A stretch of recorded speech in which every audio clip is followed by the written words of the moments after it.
अब मान्य सदस्य वर्षमान पुन, समय 14 मिनेट।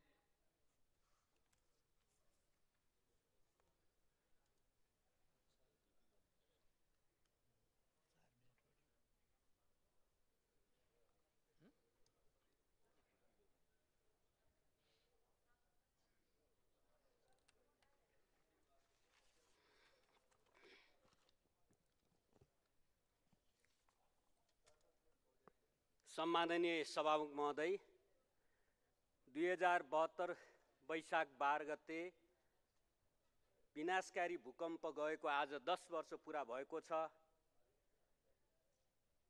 आज हाम्रो पार्टीका आदरणीय नेता तथा दल अध्यक्ष तथा दलको नेता कमरेड प्रचण्ड गोर्खा भूकम्प केन्द्रको भूकम्पको इपिसेन्टर बारपाकमा कार्यक्रममा हुनुहुन्छ।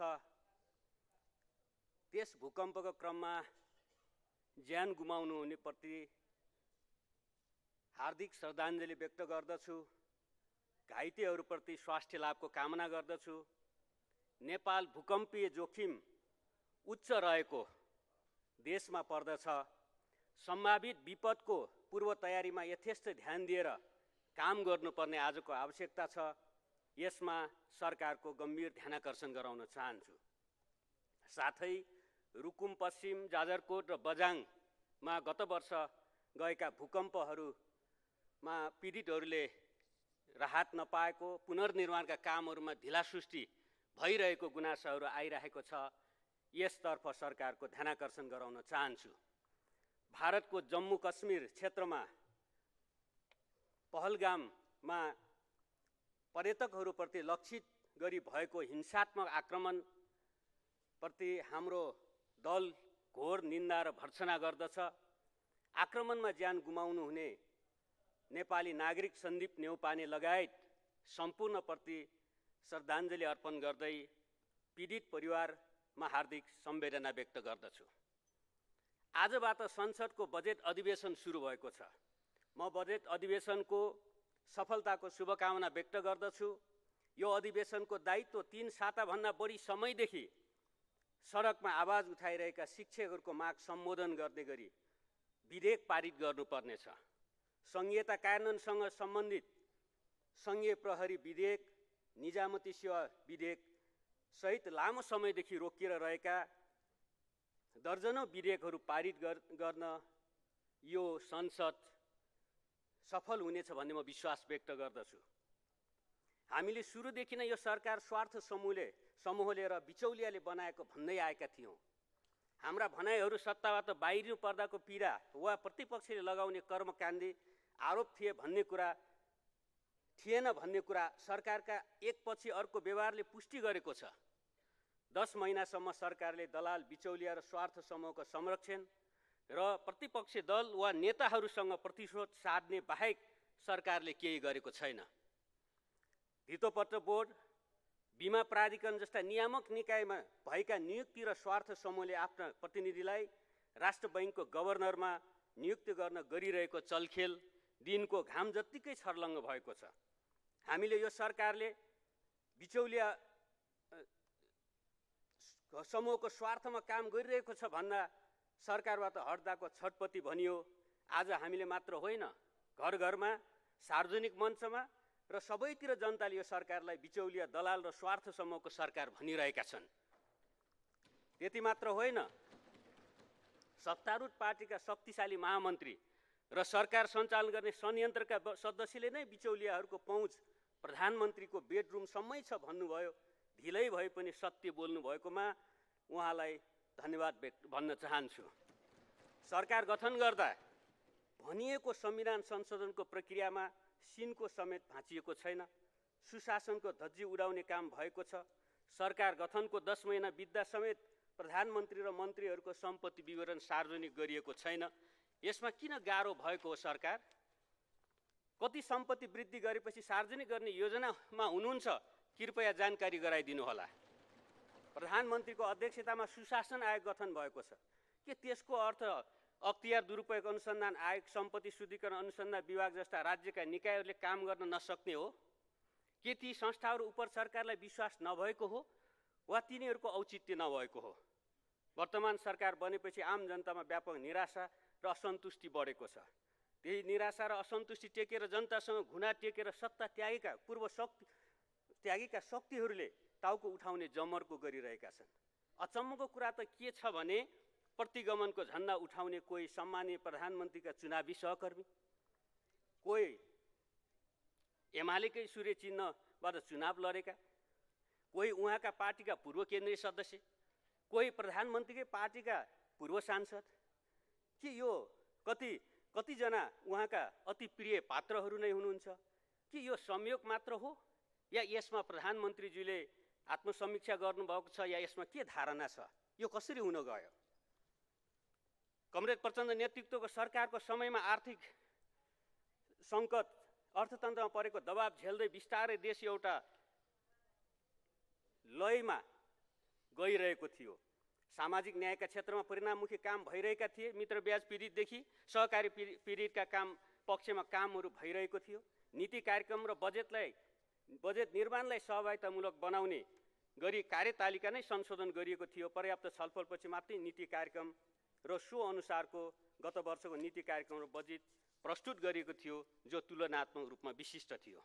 आर्थिक विकासको नयाँ चरणमा देश अघि बढाउने गरी, सामाजिक न्याय स्थापित गर्ने गरी, सुशासन कायम गर्ने गरी, सार्वजनिक सेवा प्रवाह प्रभावकारी बनाउने गरी संरचनात्मक नीतिगत परिवर्तनका साथै कार्यक्रमहरू तय गरिएका थिए। नेपालको बजेट तथा नीति कार्यक्रम तयारीको इतिहासमा त्यो स्तरको व्यापक छलफल, बहस र तयारी पहिलो पटक भएको थियो। नेपाली जनताको अपेक्षा बमोजिम आर्थिक सामाजिक रूपान्तरण गर्ने अहिलेको आर्थिक मोडल र सामाजिक कार्यक्रमहरू पर्याप्त छैनन् भन्ने गहन निष्कर्षका साथ हामीले नेपालको आर्थिक विकासमा नयाँ चरण घोषणा गर्दै कतिपय कार्यक्रम बजेट मार्फत अघि सारेका थियौँ। यो सरकारले निर्णायक महत्त्वको गण्डकी आर्थिक त्रिभुज परियोजनाका बारेमा सामान्य सोच्ने काम समेत गरेन। उक्त परियोजना अल्पत्र पारियो किन? सार्वत्रिक प्रदेशको आर्थिक, सामाजिक र सांस्कृतिक र उत्पादनको विशिष्टतामा ती प्रदेशहरूलाई विशिष्ट आर्थिक र उत्पादनका केन्द्रका रूपमा विकास गर्नुपर्छ भनेर सोही अनुरूप कार्यक्रम अघि सारिएका थिए। यही भिजनका साथ कतै पर्यटन, कतै कृषि, कतै प्रशोधन, कतै अन्य उद्योग लगायतका परियोजनामा बजेट सुनिश्चित गरिएको थियो। उदाहरणका लागि सुदूरपश्चिम र कर्णालीमा मेगा फुड पार्क, कर्णाली समृद्धि कार्यक्रम, हिमाली समृद्धि कार्यक्रम, रैथाने सिप र पेसाको संरक्षण, रिटर्ने उद्यमशीलता, आइटी हब निर्माण लगायतका आर्थिक परियोजनाहरू अल्पत्र किन पारिए? हुलाकी मार्गलाई ग्रामीण आत्मनिर्भर अर्थतन्त्रको हब बनाउने र मध्य पहाडी राजमार्गलाई आर्थिक विकासको केन्द्र बनाउने गरी कार्यक्रम प्रस्तावित थिए। सरकारको प्राथमिकता ती कार्यक्रम किन परेनन्? सामाजिक न्यायका क्षेत्रमा दलित समुदायको अधिकार संरक्षण गर्दै सम्मानजनक जीवनयापन गर्ने कुरा सुनिश्चित गर्न अधिकार सम्पन्न दलित विकास प्राधिकरण कुरा अघि सारिएको थियो। सरकारले प्रचण्ड सरकारसँगको रिस दलितहरूमाथि पोख्यो। यही कार्यक्रम अघि बढाइएन। हामीले यस वर्ष मात्रै 5 लाख सुकुम्बासी भूमिहीनहरूलाई जग्गा धनी प्रमाणपत्र दिने तयारी गरेका थियौँ। सरकारले भूमि आयोगमा कार्यकर्ता भर्ती गर्नु बाहेक सिनको पनि भाँचेन। इको टुरिज्मदेखि मौलिक कृषि उत्पादन, वैदेशिक रोजगारलाई दलाल र बिचौलिया मुक्त बनाउन सहज र सरल रूपमा रोजगारीमा जान र फर्केपछि सिकेको सिप र ज्ञानलाई नेपालको उत्पादनमा जोड्न 1 लाख रिटर्नीलाई उद्यमशील बनाउने लगायत कैयन निर्णायक महत्त्वका कार्यक्रम अघि सारिएका थिए। रुग्ण उद्योग सञ्चालनका लागि बृहत स्तरमा तयारी गरिएको थियो, तर बिचौलिया र दलाल पुँजीपतिहरूको स्वार्थ पूर्ति गर्न तिनलाई बेच्ने षड्यन्त्र गरियो। कार्य विस्तृतीकरण प्रतिवेदन किन अल्पत्र छ, जबकि त्यसको अन्तिम मसौदा तयार भइसकेको थियो? कार्यक्षेत्र र कार्य प्रकृति समान भएका कैयन संरचनाहरू गाभ्ने गरी बजेटले नयाँ केही संरचना जस्तै फुड ऐन, ड्रग एडमिनिस्ट्रेसन, रोजगार प्राधिकरण जस्ता अवधारणा अघि सारेको थियो। हामीले 1 लाख बढी युवालाई नवप्रवर्तन र स्वरोजगारमा जोड्ने कार्यक्रम ल्याएका थियौँ। सरकारले निर्णायक मात्र यी परियोजना अघि बढाएन, किनभने यसबाट बिचौलियाहरूको स्वार्थ पूरा हुने थिएन। दलित, महिला, उपेक्षित, उत्पीडित समुदायले अझै अधिकारको अनुभूति गर्न सकेका छैनन्। सामन्ती शोषणका रूपमा रहेको मित्रब्याजबाट हजारौँ जनता पीडित छन्। हामी सरकारमा छडा मित्रब्याज पीडितलाई न्याय दिन निर्माण गरिएका संयन्त्र लथालिङ्ग र निष्क्रिय पारिएका छन्। कानुनत अपराध घोषणा गरे पनि पीडकलाई नै संरक्षण गरिएको छ। हाम्रो स्पष्ट मत छ सामाजिक न्यायको स्थापना नहुँदासम्म आदिवासी जनजाति, दलित, महिला, मधेसी, मजदुर, मुस्लिम, थारू लगायत उपेक्षित उत्पीडित वर्ग समुदायलाई न्याय दिन सकिएन भने समृद्ध नेपाल बन्न सक्दैन। यही विषयहरूमा हामी यो सदनमा प्रश्न उठाउनेछौँ, सरकारसँग हामी जवाफ खोज्नेछौँ। सम्माननीय सभामुख महोदय, सडक आन्दोलित छ। शिक्षकहरू 3 साताभन्दा बढी समयदेखि राजधानीका सडकमा छन्। भूमिहीन, मित्रब्याज पीडित, आवासीय चिकित्सक सबै आफ्ना आवाज सडकमा उठाइरहेका छन्। तर 2/3 शक्तिशाली भनिएको सरकार त्यो केही पनि देख्दैन, सुन्दैन। उल्टै शिक्षकहरूका माग सम्बोधनका लागि सकारात्मक पहल गरेको आधारमा शिक्षा मन्त्रीलाई राजीनामा गर्न बाध्य पारिन्छ।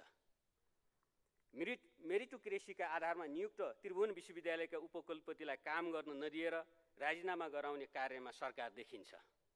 मुलुकमा लोड सेडिङ युगको अन्त्य गर्न भूमिका खेलेका विद्युत प्राधिकरणका कार्यकारी निर्देशकलाई बर्खास्त गर्न सरकार 2/3 शक्ति खर्चिन्छ। तर मुलुकको अर्थतन्त्र सुधार, रोजगारी सिर्जना, जनताका जायज आवाज र असन्तुष्टिको सम्बोधनमा सरकार कतै देखिँदैन। सम्माननीय सभामुख महोदय, शिक्षक महासङ्घसँग सरकारले गरेको सम्झौताबारे सरकारको के धारणा छ? हाम्रो पार्टीको, हाम्रो दलको स्पष्ट धारणा छ शिक्षक महासङ्घसँग गरिएको सम्झौता, सरकारले गरेको सम्झौताबारे सरकारको स्पष्ट धारणा आउनुपर्छ। 3 वटा सम्झौताहरू भएका छन्। त्यसलाई आधारित गरेर र प्रस्तुत गरेको विधेयक जो समितिमा छ, उपसमितिमा छलफल भइरहेको छ। उपसमितिमा रहनुभएका माननीय सदस्यहरूको भनाइअनुसार त्यहाँ धेरै विषयहरू टुङ्गिसकेका छन्। यो सम्झौतासँग सम्बन्धित विषयमा सरकारले धारणा स्पष्ट गर्ने बित्तिकै केही दिनमै त्यो चाहिँ विधेयक टुङ्गो हुन्छ, समितिमा आउँछ, सदनमा आउँछ र छिटै पास गर्न सकिन्छ भन्ने त्यहाँको जानकारी मैले पाएको छु। त्यसो गर्दा चाहिँ हाम्रो दल यो विधेयक छिटोभन्दा छिटो पास गरेर संसदमा आओस् र फास्ट ट्र्याकबाट यसलाई पास गरियोस्। सरकारसँग यो माग गर्न चाहन्छु। यसमा हाम्रो दल सहयोग गर्न तयार रहेको पनि म जानकारी गराउन चाहन्छु। सम्माननीय सभामुख महोदय, कि आज विश्व राजनीतिक शक्ति सन्तुलनमा हेरफेर आइरहेको छ। कति शक्ति राष्ट्रहरूका नयाँ नेतृत्व, नयाँ नीतिहरूका कारणले विश्व अस्थिर बनेको छ र कतिपय भन्सार नीतिका कारण, व्यापार नीतिका कारण, भनिएको व्यापार युद्धका कारण विश्वव्यापी रूपले आर्थिक मन्दीका खतराहरू पनि मदारिएका छन्। सरकारले छिमेकीहरूसँग र ताराका मित्रहरूसँगको सम्बन्धलाई सुझबुझपूर्ण, त्यसैगरी विवेकसम्मत ढङ्गले सञ्चालन गर्न सकिरहेको छैन। सरकारले विवेक नपुर्याउँदा दीर्घकालिक रूपमा अन्ततः राज्यले या जनताहरूले दुःख पाउने हुन्छ। यसतर्फ सरकारले बेलैमा ध्यान दिनुपर्छ। सम्भावित जोखिमहरू, अर्थतन्त्रमा देखिएका सम्भावित जोखिमहरू, त्यसैगरी चाहिँ हालसालै मात्र विगत सरकारले विभिन्न ऐन कानुन पास गर्ने, संरचना निर्माण गर्ने तीव्र पहल गरेको थियो। तर केही एक्सनका कामहरू ढिलाइ गर्दा, सरकारले त्यसमा तदारुकता नदेखाउँदा, कतिपय बिचौलियाहरूको प्रभावमा पर्दा, त्यस्ता निर्णय हुँदा हाम्रो देश ग्रे लिस्टमा परेको छ। आर्थिक रूपले यो असाध्यै ठुलो जोखिम हो। त्यो ग्रे लिस्टबाट छिटोभन्दा छिटो बाहिर आउने गरी नीति, कार्यक्रम, बजेटहरू, संरचनाहरू र व्यवहारहरू सरकारले त्यता निर्देशित गरोस्, केन्द्रित गरोस्। र यो बर्खे अधिवेशन हो, बजेट अधिवेशन हो। यसमा चाहिँ हामी नयाँ चरणको आर्थिक सुधारसहित सरकारले नीति, कार्यक्रम र बजेट यसमा चाहिँ तयारी गरोस्, प्रस्तुत गरोस्। सकारात्मक कामको लागि हाम्रो दल सहयोग गर्न, सकारात्मक छलफल गर्न, रचनात्मक छलफल गर्न तयार रहेको कुरा यहाँ जानकारी गराउँदै यो अधिवेशनको पूर्ण सफलताको शुभकामनासित बिदा हुन्छु। धन्यवाद।